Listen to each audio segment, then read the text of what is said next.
महाराज जो थे भीष्म, ये कुंडलपुर के रहने वाले थे। इनके घर में 5 पुत्र थे और 5 पुत्रों के बाद एक कन्या ने जन्म लिया।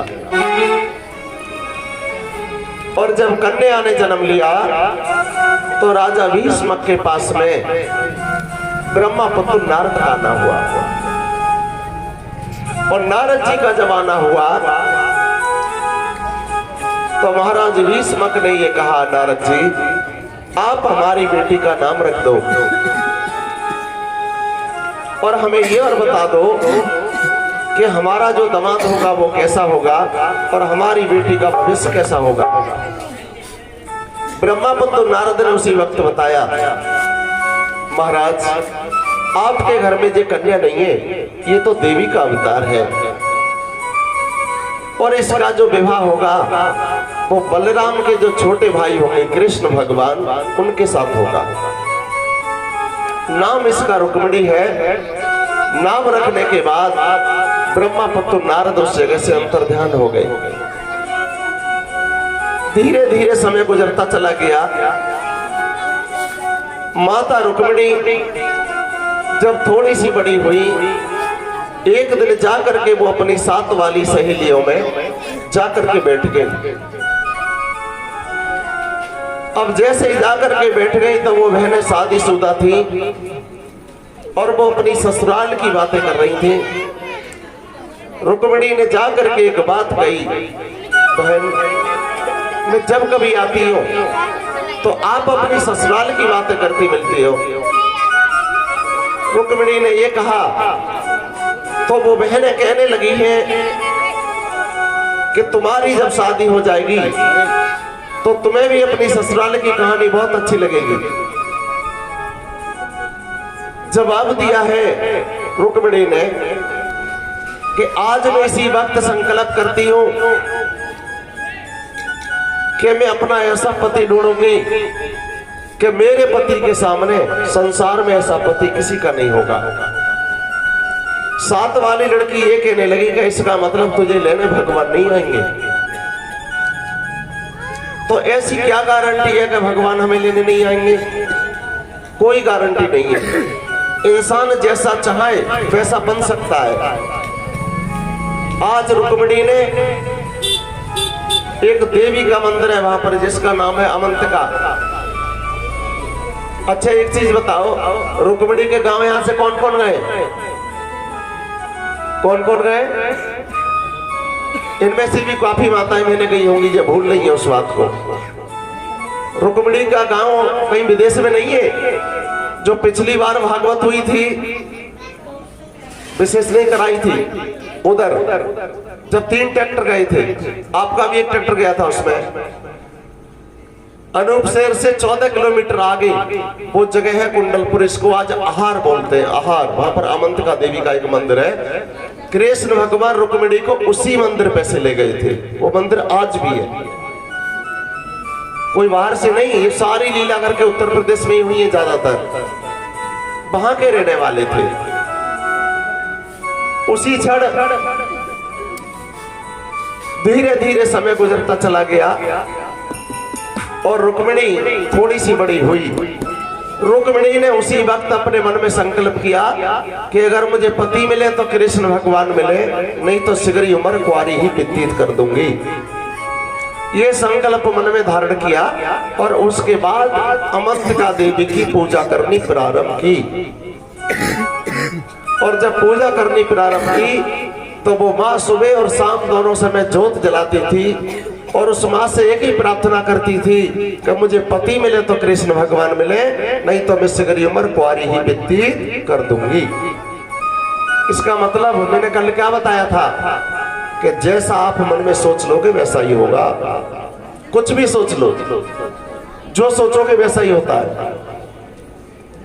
अच्छा, इस पर कितना विश्वास करते हो आप लोग के जैसा सोचते हो वैसा क्या होता है?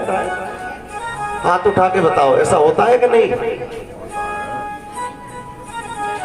नहीं होता।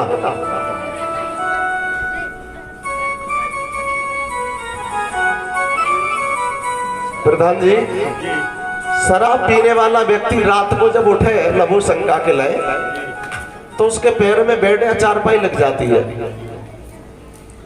उस समय घर के भी बच्चे उठ करके कहते हैं पापा तुम्हारे चोट लग गई, तो वो पैर पकड़ के कहते हैं बेटा चोट ना लगी, भगवान से प्रार्थना है कि कल को और एक पौआ मिल जाए। आधी रात पर कहता पीने वाला व्यक्ति।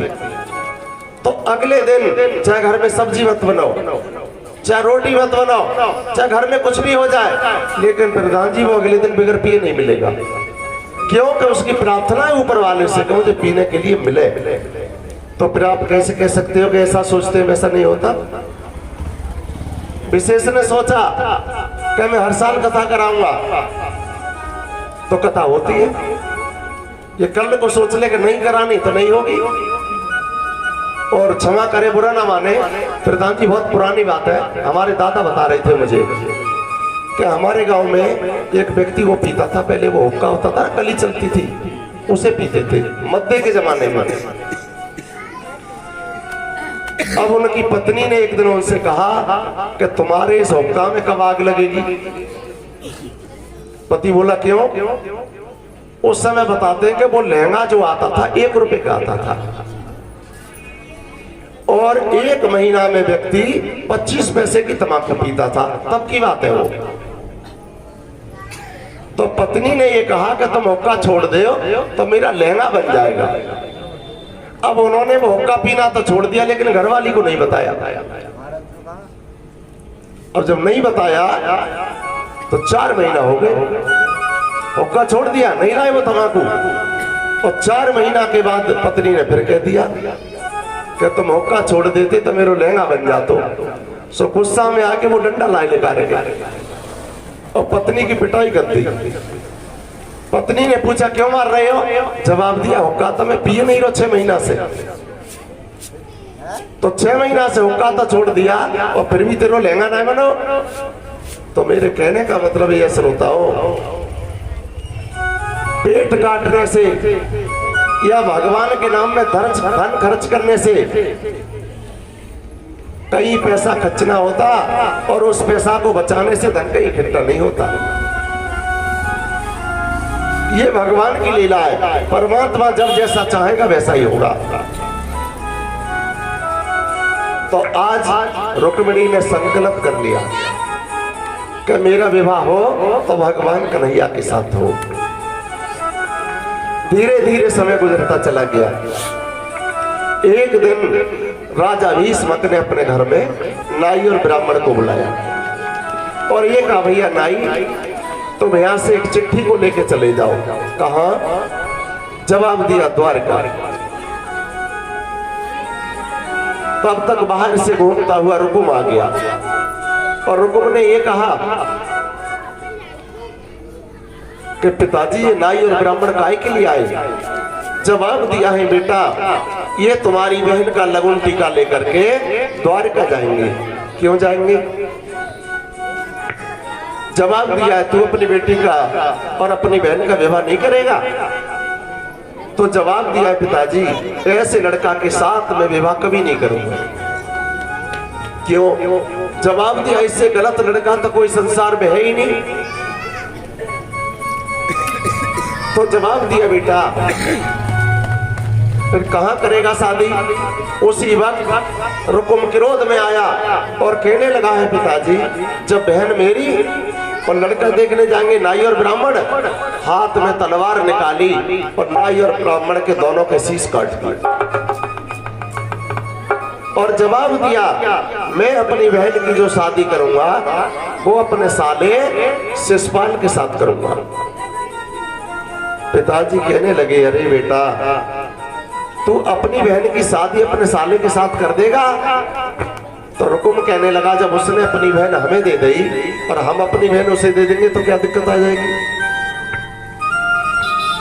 ये बात सोचने के बाद राजा भीष्मक आंखों से पट्टी बांध के और अपने महल में बैठ गए। इधर रुकुम ने अपने साले शिषपाल के लिए सूचना पठाई और जवाब दिया है साले साहब आपसे अच्छा लड़का मेरी निगाह में कहीं नजर नहीं आता। आप बारात लेकर के आ जाओ और मैं अपनी बहन का विवाह तुम्हारे साथ में करना चाहता हूं। लेकिन एक बात का याद रखना, जब आप बारात लेकर के आओ तो सेना को, फौज को सजा करके लाना। क्यों? कि मेरी बहन जो ज्यादा प्रेम करती है वो कृष्ण से करती है, और कहीं ऐसा ना हो कि कहीं शादी से पहले वो मेरी बहन को लेकर के ना चला जाए। आज उधर शादी की तैयारी होने लगी और इधर रुक्मिणी बड़ी दुखी है। एक दिन चारपाई पर लेट गई रुक्मिणी, भगवान श्याम सुंदर को याद करते करते, और रुक्मिणी को झट नींद आ गई। और जब नींद आई तो कृष्ण भगवान ने आकर के सपना दिया, और सपने में ये कहा, रुक्मिणी तुम सो रही हो। और रुक्मिणी सपने में कृष्ण भगवान से बात करने लगी। रुक्मिणी मन में सोच रही है, मेरे पति सुंदर कैसे हैं, कितने सुंदर हैं, मेरे पति की नाक कैसी है, तोता भी शर्मा जाए, चेहरा कैसा है, बिजली की तरीका से दमक रहा है, होठ कैसे, संतरा जैसी कांपे, रूप को निहार रही है सपने में रुक्मिणी।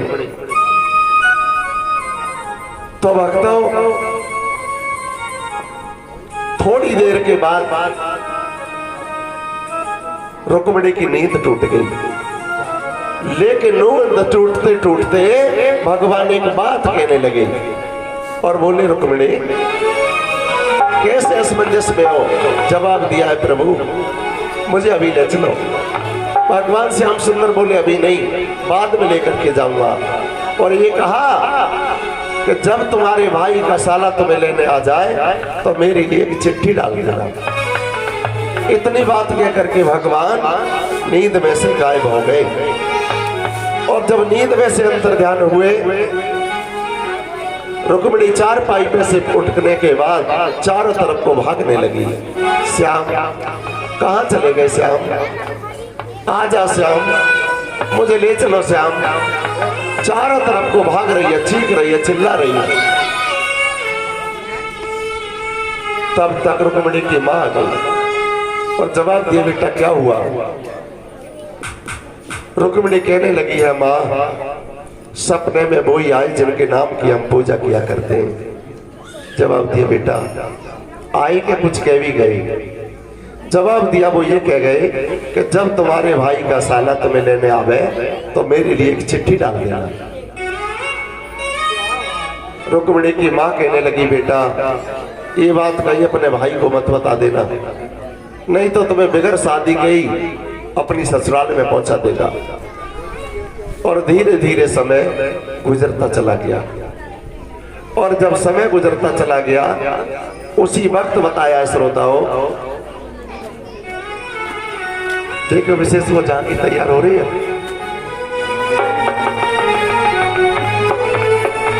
तो बताया जाता है कि रुक्मिणी सो रही है और विचार कर रही है, हे भगवान अब तो दिन भी निश्चित हो गया है, शादी भी आने वाली है, अब ऐसा कौन सा डाकिया होगा जो मेरी चिट्ठी को लेकर के द्वारका चला जाएगा। उसी वक्त आवाज लगाई है रुकुम ने और अपने साले से ये कहा कि अब 2 दिन शेष बचे हैं, आप अपनी जा करके बारात की तैयारी करो। और इधर रुक्मिणी मन में सोच रही है, हे भगवान अब 2 दिन बाकी है, ऐसा कौन सा डाकिया होगा। बैठी है आंगन में, विचार कर रही है, असमंजस में पड़ी है। और कृष्ण भगवान की पूरी निगाह है कहाँ? माता रुक्मिणी की ओर। और कृष्ण भगवान भी मन में विचार कर रहे और कह रहे रुक्मिणी कि पाप हो जिस प्यार में उस प्यार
और इस प्यार में उस प्यार की हंसी प्यार लगातार उसे यार की हंसी तो यार से ले जाए इस बात की हंसी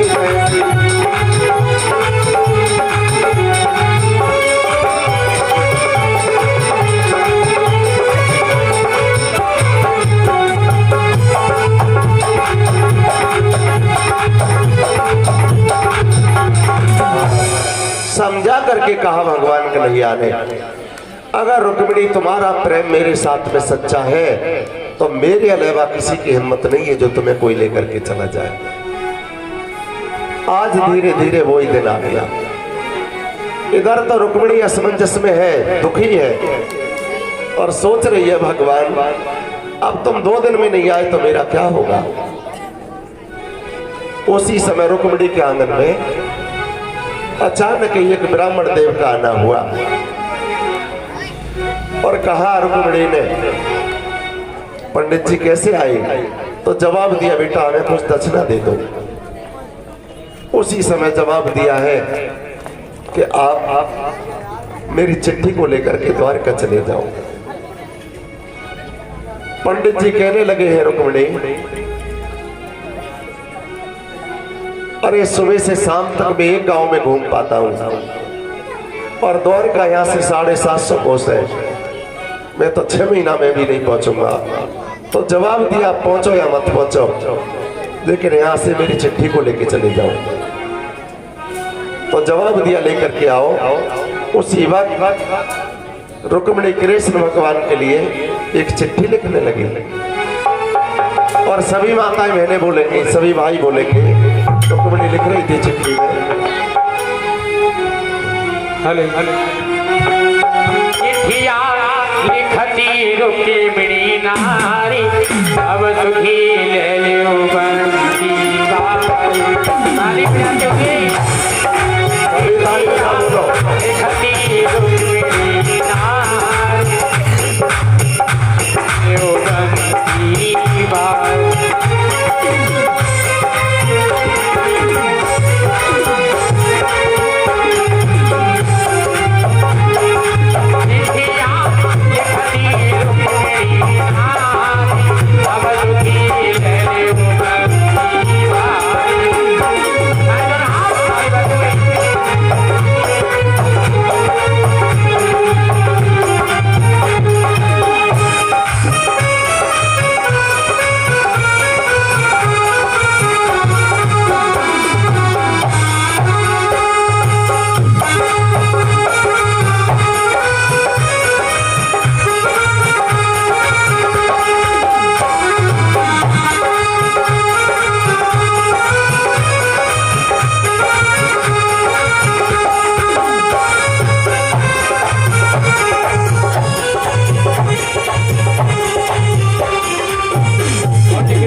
माता ने पूरा किया है, अरे लड़की का जन्म किया है।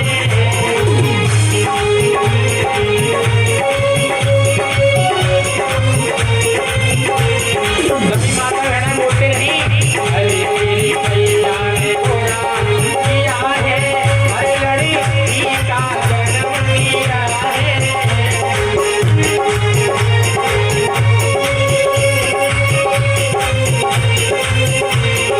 अरे मेरे जीवन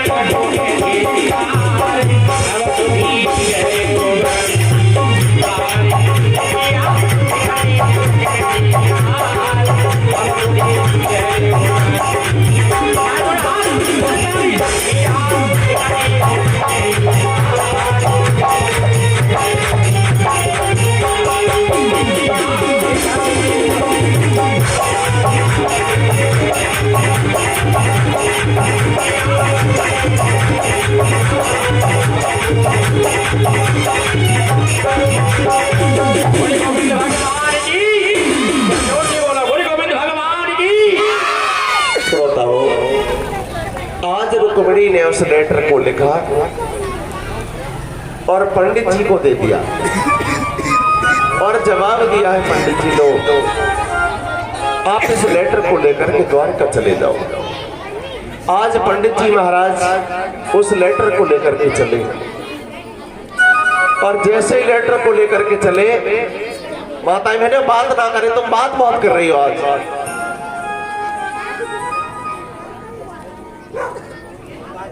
और जैसे ही जा रहे थे तो बड़े बूढ़े ब्राह्मण थे, तो कहा,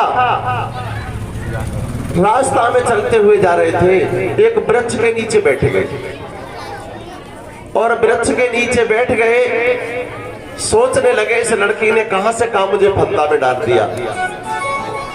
लेकिन भक्त क्षमा करना, ज्यादातर इंसान दोष किस में लगाता है? कोई बात बने बिगड़े तो दोष किस में? भगवान में। अच्छा हो जाए तो मैंने किया है, गलत हो जाए भगवान की माया। कुल मिला करके व्यक्ति सारी कमी भगवान में भी ढूंढता है। और बात तो छोड़ो, कुछ लोग तो ऐसे हैं कि उन्हें पूजा पाठ से आराम ना मिले, शांति ना मिले तो भगवान को भी बदल देते हैं, भगवान को भी बदल देते हैं। और कुछ लोग भगवान में दोष भी निकालते हैं, लेकिन भगवान में दोष नहीं निकालना चाहिए। क्यों? कि एक व्यक्ति आम के वृक्ष के नीचे लेटा हुआ था और आम के ऊपर आमी कितनी छोटी, वही 50 ग्राम 100 ग्राम, और उस आम के नीचे काशी फल की जो बेल होती है उस पर काशी फल आ रहे थे, 15 किलो 20 किलो के। तो वो व्यक्ति सोचने ये लगा कि आज हमें पता चला कि भगवान में भी बुद्धि नहीं है। बेल इतनी छोटी और इस पे काशी फल इतना बड़ा, और आम का वृक्ष इतना हाई फाई और आमी 50 ग्राम की। तो ये भगवान में कौन सी बुद्धि वाली बात है? और भगवान की बुराई करते करते वो आम के नीचे सो गया और ऊपर से तोता महाराज आए और एक आम की चोंच मार के गिरा दिए और वो आमी सीधे आकर के उसके सीना पर गिरी। और ऊपर से जब कोई चीज गिरती है तो वो बहुत भारी लगती है। जब सीना पर गिरी, डेल की तरह लगी, व्यक्ति उठ करके बैठ गया और सोचने लगा कि मेरे पत्थर किसने मार दिया, और देखा तो वो आमी थी। अब वो व्यक्ति विचार करने लगा कि हे भगवान, मैं तो दोष तेरे में ही लगा रहा था, वो तो यही ठीक है जो आमी 50 ग्राम की, अगर कहीं काशी फल होता 25 किलो का तो यही रामलीला समाप्त हो जाती। और उसने विचार किया, हे भगवान, तेने जो भी कुछ करा है वो अच्छा ही करा है। उसी तरीका से भगवान में दोष लगाते लगाते पंडित जी महाराज उस वृक्ष के नीचे सो गए। अच्छा, एक चीज और बताओ मुझे कि पति जो होए वो गोरा होना चाहिए कि काला? कैसा होना चाहिए अपने अपने आइडिया से। कृष्ण भगवान तो काले थे, और अब कल चलेंगे तो मथुरा देखेंगे, क्योंकि कृष्ण भगवान को ज्यादातर सांवला ही पाया जाता है। और आजकल हम लोगों की इच्छा क्या होती है कि हमें दामाद मिले तो सुंदर, कोई भी मेहमान मिले तो सुंदर, ज्यादातर हर व्यक्ति की इच्छा होती है। लेकिन माताएं बहनों की क्या इच्छा होती है कि पति सुंदर होना चाहिए कि काला। अच्छा, अगर पति सुंदर हो तो कोई नुकसान है और काला हो तो कोई घाटा है?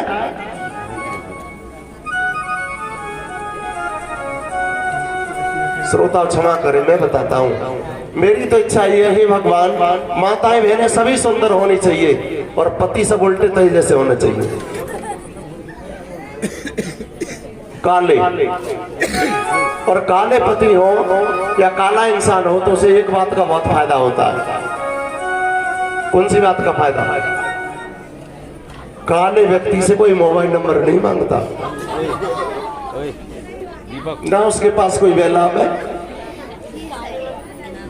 तो आज रुक्मिणी ने यह भी सोचा, उसने अपने पति को कैसा चुना? सांवला ही चुना। तो क्षमा करें, आज पंडित जी महाराज भगवान को याद करते करते सो गए, और कृष्ण भगवान ने तुरंत योग माया के द्वारा पंडित जी को उठाया और द्वारका में जाकर के अपने सिंहासन के सामने लिटा लिया। और जब लिटा लिया तो बताया जाता है श्रोताओं कि पंडित जी की जैसे ही आंख खुली, दिल में उथल पुथल मचने लगी और सोचने लगे, अरे मैं कहाँ गया। एक व्यक्ति से पूछा, भैया ये कौन सा नगर है? बताया ये है द्वारका 6। जवाब दिया, भैया ये तो गड़बड़ हो गई, मुझे तो एक द्वारका में आना था।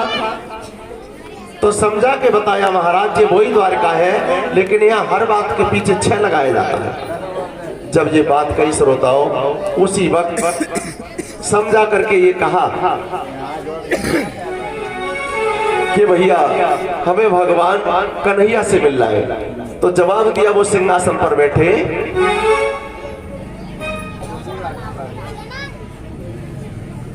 ये 50 रुपए बुड्ढू लालपाल जी भगवान की कथा में दान दे रहे, भगवान कन्हैया इनकी मनोकामना पूरी करे। बोलिए कृष्ण भगवान की जय। तो ले आओ झांकी को, ले आओ और यहाँ कुर्सी डाल दो। उसी समय कृष्ण भगवान कहने लगे हैं, लो पंडित जी वो चिट्ठी जैसे ही दे दी भगवान कन्हैया के लिए, और चिट्ठी पढ़ने के बाद भगवान सब समझ गए कि कारण क्या है, और सब समझ गए। तो उसी क्षण बताया जाता है श्रोताओं कि भगवान कन्हैया ने भोजन कराया पंडित जी को, और भोजन कराने के बाद एक बात कही, पंडित जी हम आपको विदा करने के लिए चलेंगे, और जब विदा करने के लिए चलेंगे तो हमारे भाई जो है बलराम जी हमें कभी इधर उधर नहीं होने देते, इसीलिए जब हम आपको विदा करने के लिए चलेंगे तो आप रास्ता में बैठ जाइए, खांसी ऑक्सीजन लगी हो और मैं तुम्हारी पीठ पर हाथ फिराऊंगा, और थोड़ी दूर फिर चलने के बाद यही ड्रामा फिर करियो। मैं भैया से कहूंगा, भैया बड़ो बूढ़ो ब्राह्मण है, मर गऊ तो हत्या पच जाएगी, और मैं इधर से चलूंगा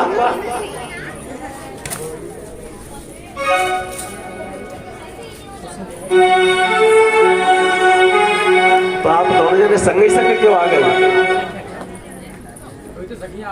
बारात में तो एक ही जना, चलो कोई बात नहीं, कोई बात नहीं, कोई बात नहीं। तो कृष्ण भगवान वो चले जब विदा करने के लिए, तो रास्ता में कृष्ण भगवान ने पंडित जी की जैसे ही उंगली पकड़ के दबाई, पंडित जी बैठ गए, खांसन लगे, ऑक्सीजन लगे, और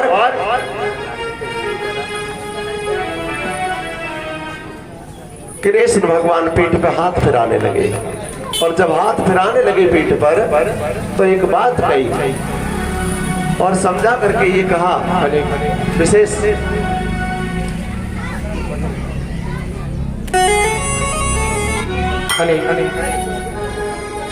सोनी है गोपी नगरिया, सभी ताली बजाते हुए। सोनी है गोपी नगरिया, आजा आजा सवरिया, आजा आजा सवरिया, आजा आजा बजाते हुए।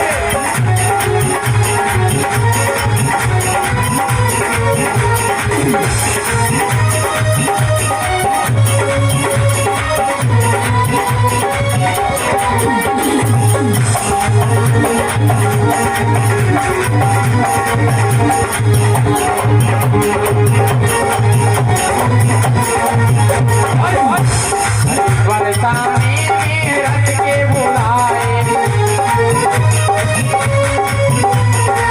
बरसाने में रच के बुलाए, वाले बाल सब जुड़ मिल आए।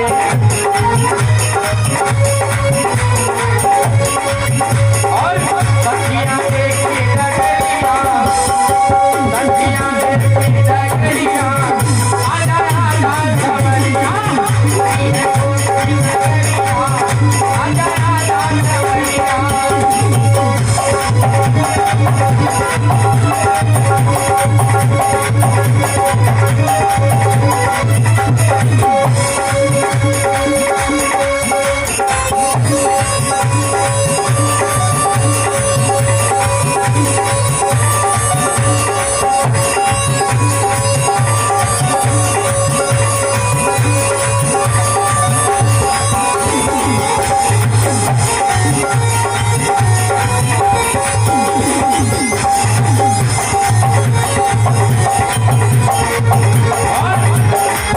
ऐसी प्रीति लगी मनमोहन, ऐसी प्रीति लगी मनमोहन, तेरे बिन सखी हो गई सोहन, तेरे बिन सखी हो गई सोहन। ताली बजाते हुए जोड़े न करे और नगरिया, जोड़े न करे और नगरिया, आजा आजा सवरिया, सोनी है गोपी नगरिया, आजा आजा सवरिया।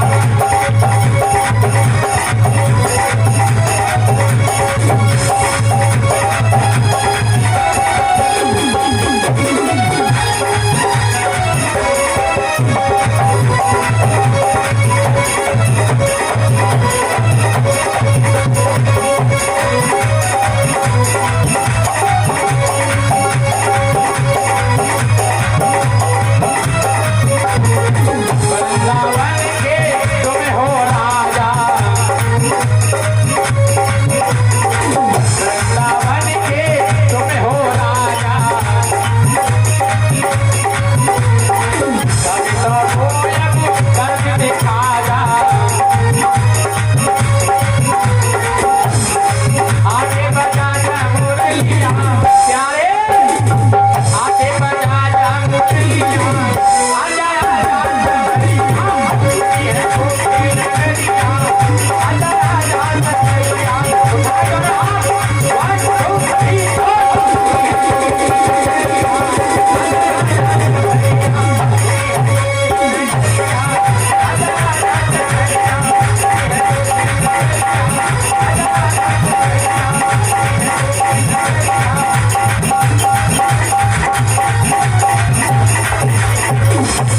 भगवान की। श्रोताओं, व्यास के पुत्र श्री सुखदेव जी ने कहा कि हे राजन परीक्षित, आज कृष्ण भगवान जब पंडित जी को विदा करने चले तो पंडित जी जान मान के अपनी तबीयत खराब करने लगे। उसी वक्त कृष्ण भगवान बोले, भैया ये बड़ा बूढ़ा ब्राह्मण है, मर गो तो हमारे ऊपर पाप लग जाएगा, अगर आपकी इच्छा हो तो मैं इन्हें छोड़ आओ। बलराम कहने लगे भैया छोड़ चाहे आ, लेकिन कहीं रुक मत जाना। कृष्ण भगवान कहने लगे भैया बेटा वहां कोई शादी करनी है। और पंडित जी को रथ में बैठा के उस रथ को लेकर के आए कृष्ण भगवान, जो हवा से भी तेज गति से चलता था। और पंडित जी को रथ में बैठाने के बाद वो रथ आकाश की ओर चला गया। और जवाब दिया है पंडित जी कहाँ है वो नगर? जवाब दिया है महाराज इसको थोड़ा नीचे उतार लो, मेरी तबीयत खराब हो रही है डर की वजह से। कृष्ण भगवान ने उस रथ को नीचे उतारा और उतारने के बाद में जवाब दिया आप बताओ कहाँ है वो नगर? तो जवाब दिया है पंडित जी ने महाराज ये वही नगर है। और 3 साइड से सेना लगी हुई है, एक साइड खाली है जिस मंदिर पर रुक्मिणी पूजा करने के लिए जाती है। आप इसी जगह पर खड़े हो जाओ और मैं रुक्मिणी को यहीं भेज दूंगा। इधर सोचा है रुक्मिणी ने बड़ा बूढ़ा ब्राह्मण है पता नहीं पहुंचे हुए गुजरना है। तब तक पंडित जी दरवाजे पर आ गए और जवाब दिया रुक्मिणी दरवाजा खोलो। जैसे ही दरवाजा खोला तो पूछने लगी रुक्मिणी कैसे मेरे पति कहाँ है, मेरी सास कैसी है, मेरे ससुर कैसे, मेरा महल कैसा है। पंडित जी कहने लगे बेमतलब की बात मत कर, तू भाई के ऊपर फटी पड़ रही, वो उल्टे तय से ज्यादा कारो डावर जैसो ड्राम, और तेने मुझे इतनी दूर परेशान किया। रुक्मिणी कहने लगी मुझे ये बता दो वो है कहाँ? पंडित जी कहने लगे वो मंदिर पे ठाड़ो है, तो पूजा के बहाने ते जा और उठके उतरे निकल जाइए। रुक्मिणी जिस समय चली है उस समय उसके दिल को बड़ा झटका लगा और सोचा ये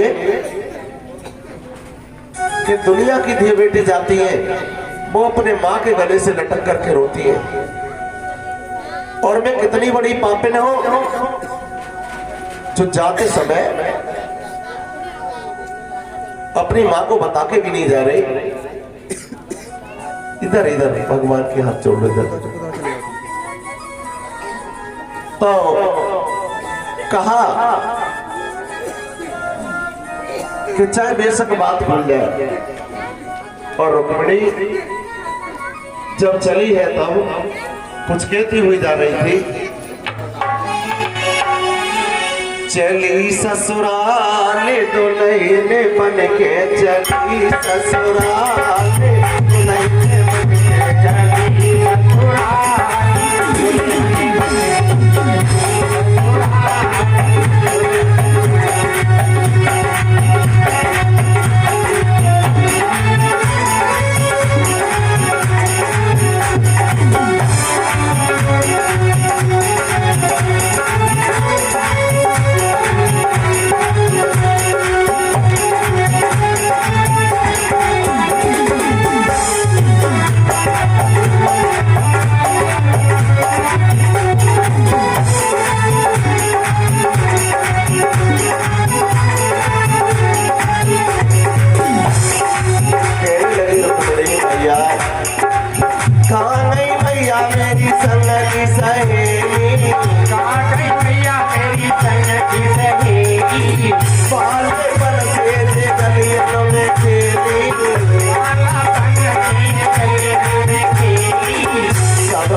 जाने को भैया साथ ये चली ससुराल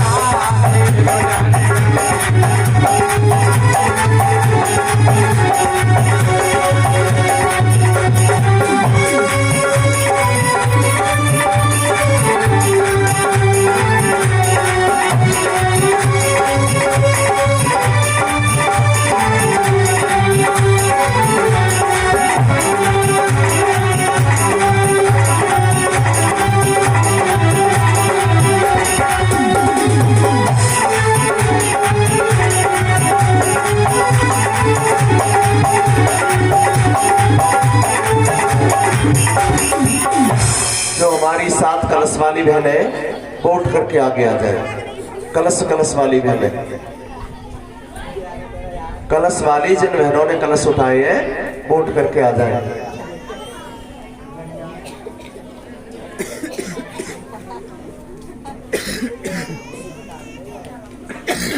कलश वाली बहनें आगे आ जाए और ये लाइन लगा करके खड़ी हो जाओ।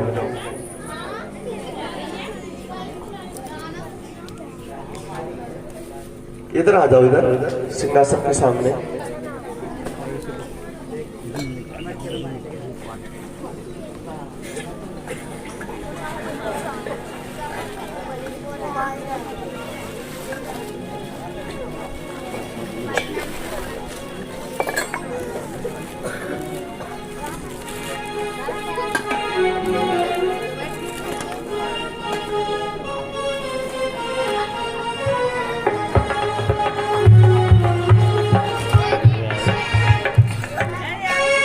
ममता कहाँ गई? ममता क्यों नहीं आई उठ के?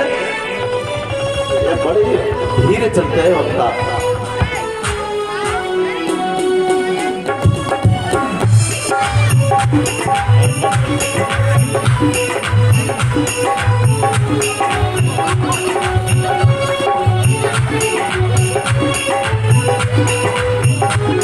ये करके आ जाओ बेटा, ये करके आ जाओ।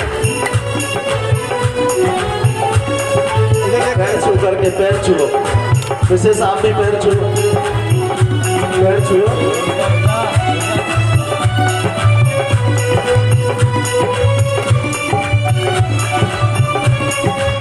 ठीक है, अपनी अपनी जगह पर चलो, दूसरी जगह चलो।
पत्नी के लिए जोरदार तालियां बजा दो। तो आज क्षमा करें, समय थोड़ा कम है क्योंकि रात को मथुरा भी चलना है, तो ज्यादा समय नहीं लेंगे। गाना लगो तो कौन सा गाना इनकी मनपसंद है वो गाना लगा दो।